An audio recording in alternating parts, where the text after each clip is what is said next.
Hi everyone, it's Angelique from Bright Spark Media, and welcome to a little quick tour of a Facebook page. I've had lots of questions just about the terminology around the different parts of the Facebook page and what different things mean. So I thought I would just do a little tour for people who are new to using Facebook as a business page and for people who maybe have been using it but just weren't sure of what things were called. So I get questions all the time about the difference between a page and a personal profile, and what's a landing page, and what's the difference between the wall and my news feed. So I'm just going to walk you through a page and show you as I'm going along what the different parts are. So I'll just show you a test page, and this is what a brand new page would look like for those of you who haven't set up your Facebook page yet.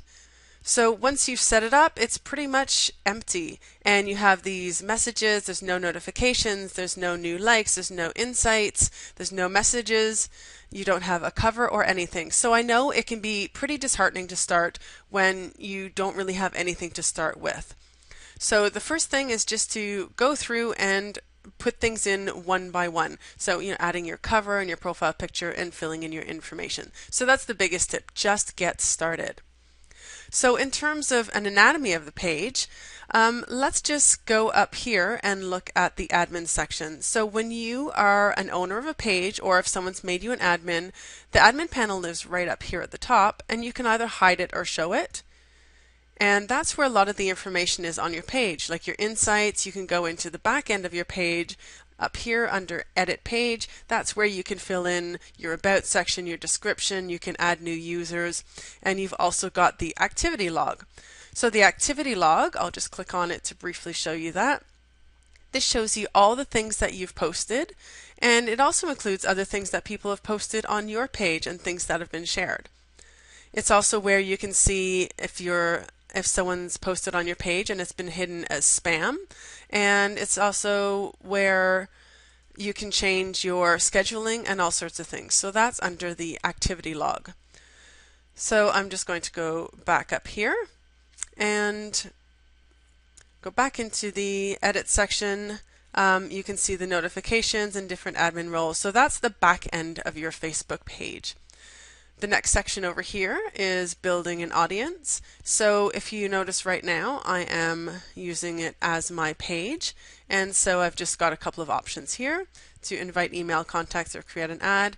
And then of course there's the help section for you. So there are a lot of good videos and tutorials. You can just go to the Visit Help Center right here. So for now, I'm going to hide it because we won't go into any details, but the insights is a pretty important thing, the Facebook analytics that you would look at some point, and that will be a whole other video. So I just want to continue walking you through your page and just showing you a bunch of different parts. So right here on the side, you can see they give you ad suggestions because of course Facebook wants to get your advertising dollars so that they make a bit of money. Down here is the section where it shows you when you started your Facebook page, and this is called the Facebook cover photo, and you can see right here once I put the mouse over, then it shows up here and you can change the cover photo. Now this is called the profile picture or the profile image, and that's where you could put, I would recommend that you put a picture of yourself, maybe include your logo in it because people like to do business with people, not with brands. So try and make it a little personal. And the same thing with your cover photo as well. And you can change that as often as you like when it comes to holidays, or if you've got something going on. You can see mine. I've just put a little bit of a notice on the side of mine.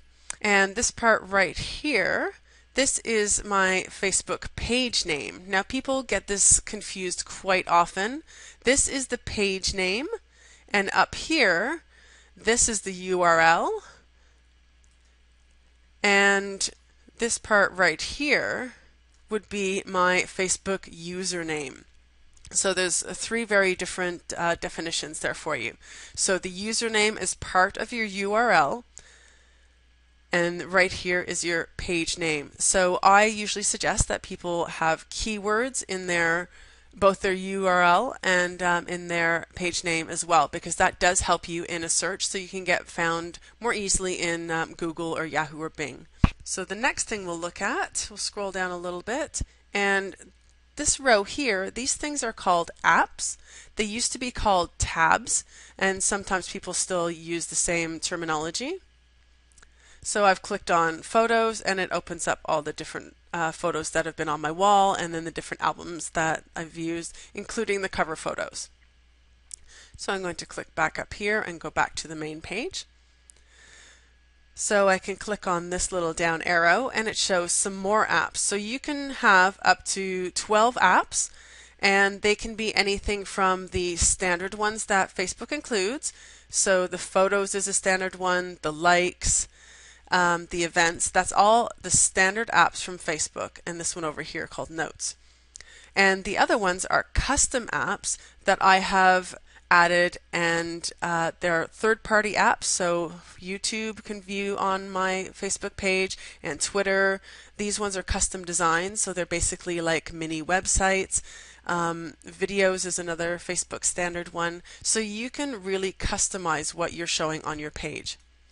And right over here, this is the information box, so it comes up as info in your admin section, or just call it the about section. And this part is really important as well, because these words are indexed in a search in Google. So you want to make sure that you've got some keywords in here that people are searching for you for. And I've also included my main website. So that is, you can see it's blue and it's a clickable link. So you want to make sure that you include that as well. So scrolling a bit farther down, you can see you can change highlights, post by page, or post by others. So it's by default on highlights. And this down here, you can see a little arrow or a little cross coming down. This is your wall, your timeline wall, and it actually moves back and forth basically across and side to side. You can see this little arrow here, and then it flips over to this side. So in terms of time, it actually does go back and forth, and people do find that a little bit confusing. So these are my posts or status updates. And this one is directly from my blog, so I sent that from my blog and I just clicked on the share to Facebook button. This one is an image. This is a set of photos that I uploaded to an album for a presentation that I attended. And this is the link that I've shared from somewhere else. So it just gives you some idea of things that you can share on your page. Try and keep your Facebook page a little bit lighthearted. Just remember that people aren't here to be sold to, or they don't want to have information all the time. So try and keep it fresh and have some interesting, fun content, as well as some information if that's what you're trying to help them with. And we'll just go back up here, and you can see right here it says it's Bright Spark Media. So if I click this little down arrow, I can actually change to myself. And this is my personal profile. Now, people use the name incorrectly and quite often call it your personal page. So that's what confuses people a little bit more. It's just unfortunately the terminology that people are using. So get used to calling this your personal profile. And on my profile, I've got a link over to my Facebook page. So in another video, I've shown you how to do that, and I can put the link at the bottom of the description for you. So I'm going to go back over to my page, and you can see now it's showing as myself, not as my page. There's a little thing here called voice, and over here I can change to Bright Spark Media, or I can post on my page as me. So you can make your comments either as yourself or as your page, and you can see I've posted as myself here, and when I've got this little logo I differentiate so I know the difference between me posting as my page and me posting as my personal profile, so I've actually made it a little bit different. And if you take a look at the side here, so at the very top you always have your status update where you can write something. And over here, you can see all of the friends who like my page. And then there's this section called Recent Post by Others. And this is when people are allowed to post on your wall, or people have shared something or have tagged you. Then it shows up here on the right-hand side. And it's really important that you allow things onto your page. I know it's got a little X, so people are afraid to click on it.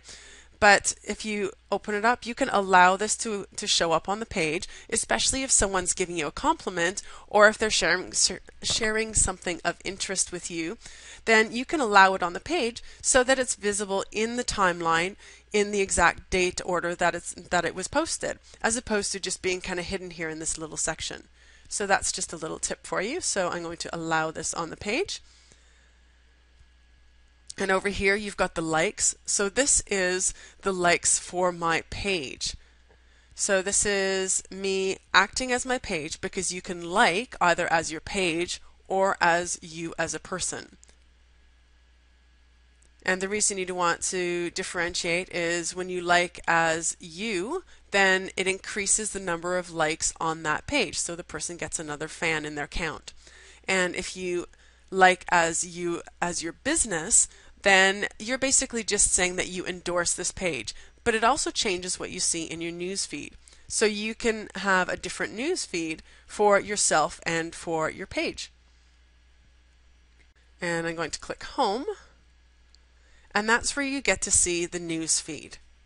So this is a similar news feed to what you have on your personal profile, but this one is for my business. I'm just going to go, or for my, this is my personal profile, sorry. I'm going to click over and go back to my personal, or my profile for my business page. So you can see now it's got my BrightSpark Media news feed and logo. So these are all the things that I've liked as my page.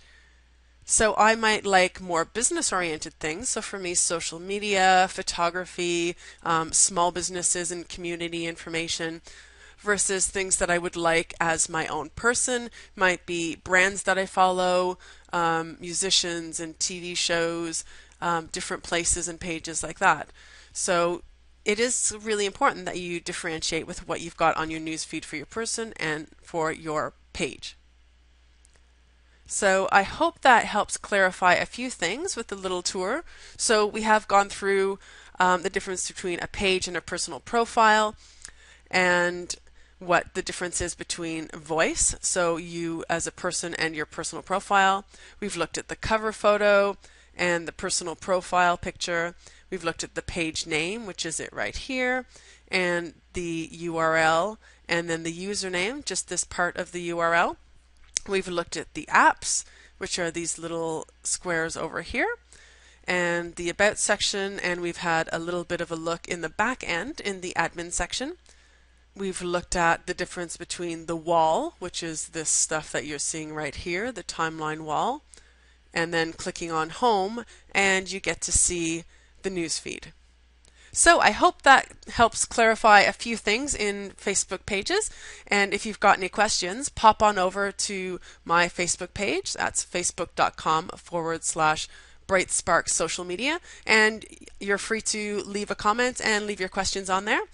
And if you subscribe to our YouTube channel, then you'll be notified every time we upload any new videos. So thanks for tuning in today, and I hope you found that helpful. Bye.